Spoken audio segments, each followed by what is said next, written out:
I was really concerned about the disability access at filling empty bellies. It was one of my many concerns. And I basically spent a lot of my winter there. I brought knitting, brought sometimes energy bars, and most of all, I tried to bring an open heart and a little bit of like maternal energy, like a sister, like a friend. And what was so thrilling about the whole operation was like feeling people's pain. And many people would come up to me and tell me about childhood abuse or different kinds of trauma. And I'm not a registered counselor in any way, but I felt that if I could alleviate the pain and suffering that they feel, I would hopefully lighten their burden. What I did find out is that with the disability access issues, eventually I formulated an email and then I got excluded because evidently the email is not an open email, it's more of a like open for praise only or like yes men. So I included concerns about an assault I witnessed that was very scary to me. It caused me a lot of apprehension. I stopped going. I got a lot of bitterness. I think anybody, like if you've ever been on a road trip in a minivan and you like get irritable with your own family, there's that kind of effect where it's not so much that human beings are bad people, but that there is a very tight, cramped quarters. It's down a dangerous staircase to get up to the restrooms. It's another dangerous staircase.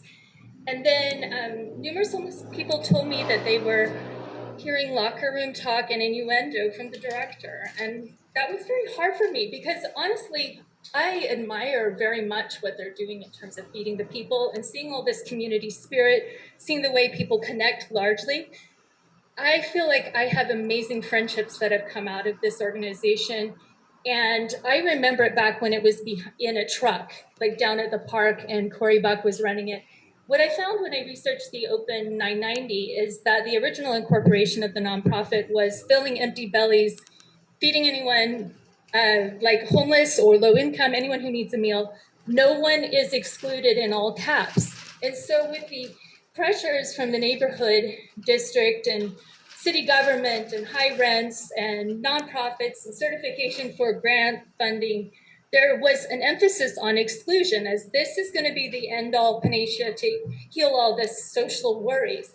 Well, I am now one of the excluded. My insights were that we needed more diversity of services. We needed a specific place for women seeking safety from their domestic abusers or stalkers, that the staircase was troublesome, that we needed better training on sexual harassment and innuendo, and that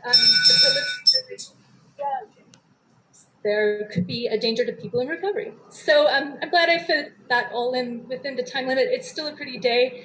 I had a fabulous walk. These meetings are hard to get through. Thank you for your service to the government. We can do better. We can do a lot. We just have to brainstorm. Thank you.